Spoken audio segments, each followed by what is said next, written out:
Okay, this is the first video installment for urban sociology, and this is a PowerPoint lecture that you'll want to take notes on. I'm not providing a shell for this, so you'll need to actually have paper or your laptop or your iPad or your phone, whatever you use to take notes on. This kind of correlates with the unit we're working on.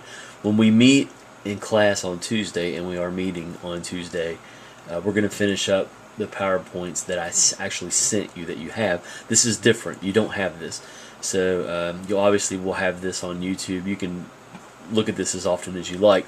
But we're going to be dealing with rural mental health issues. Now this is an urban sociology class, and what you're going to find, depending on when you watch this, when we meet in class on Tuesday, the 21st of April, we'll be talking about mental health issues as they relate to urban settings.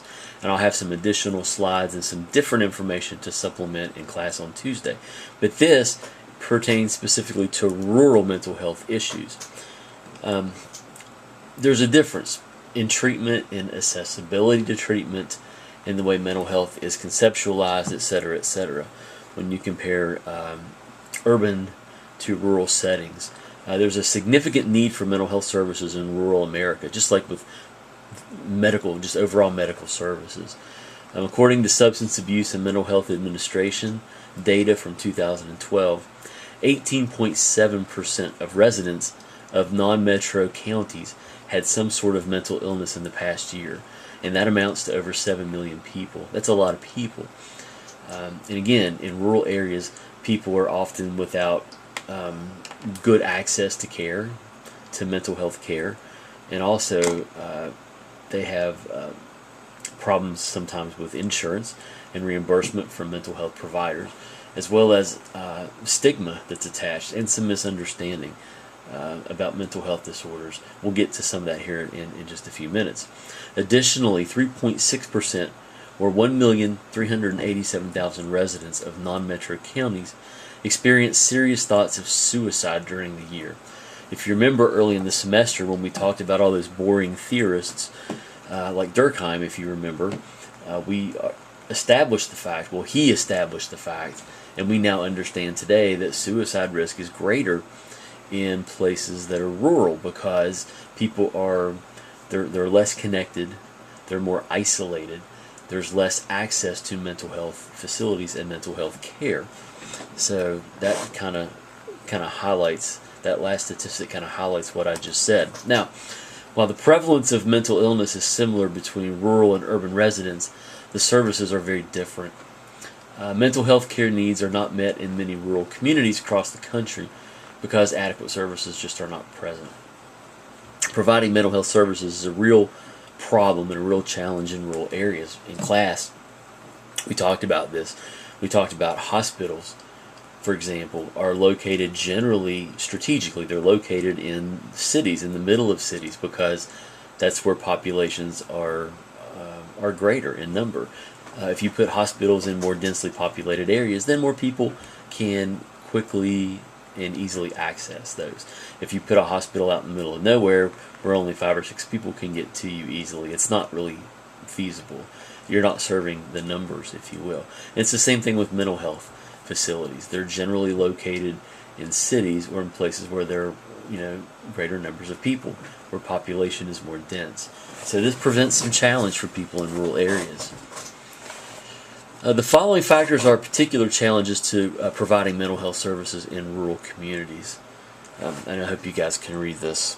I think I'm going to adjust my screen just a little bit. The 3 A's. We start with accessibility. Rural residents often travel long distances to receive services, are less likely to be insured for mental health services, and are less likely to recognize the illness. So accessibility is a real issue.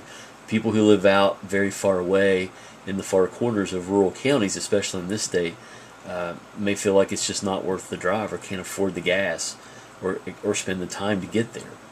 And they're also less likely to be insured for mental health services. They're less likely to be employed with jobs that provide that provide insurance. So that's a problem for mental health providers. They don't want to provide or can't provide those services without insurance. And they're less likely to recognize the illness. In rural areas, people are less tuned into and check into the idea of what mental health disorders really are.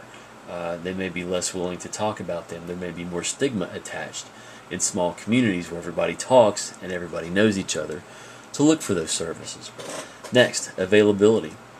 Chronic shortages of mental health professionals exist, and mental health providers are more likely to live in urban centers.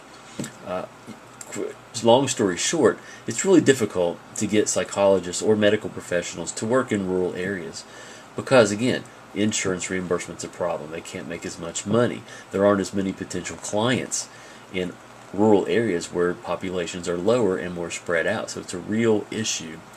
Mental health providers are more likely to live in cities or urban centers where they can make more money, where there are more people, and people more than likely have insurance.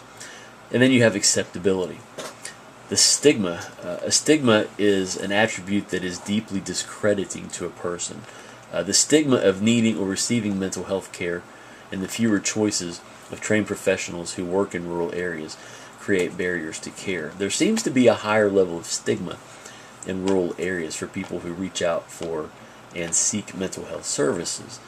The idea that others are going to, again, talk about you or call you names or attach some kind of negative label to you out of ignorance or whatever. Now that happens in cities too, but it tends to happen more so in rural areas.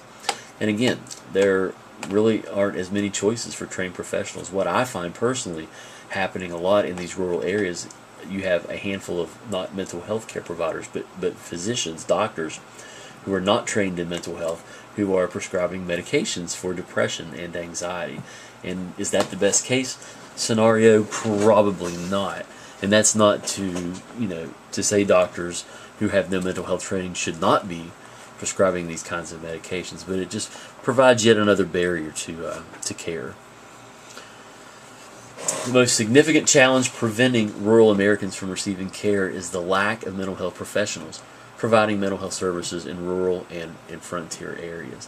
So that is the biggest issue for rural America. There just aren't enough mental health professionals there to provide the care and maybe even the education needed to treat those rural populations. And we're going to call that the end of the first part of this PowerPoint lecture. Thank you.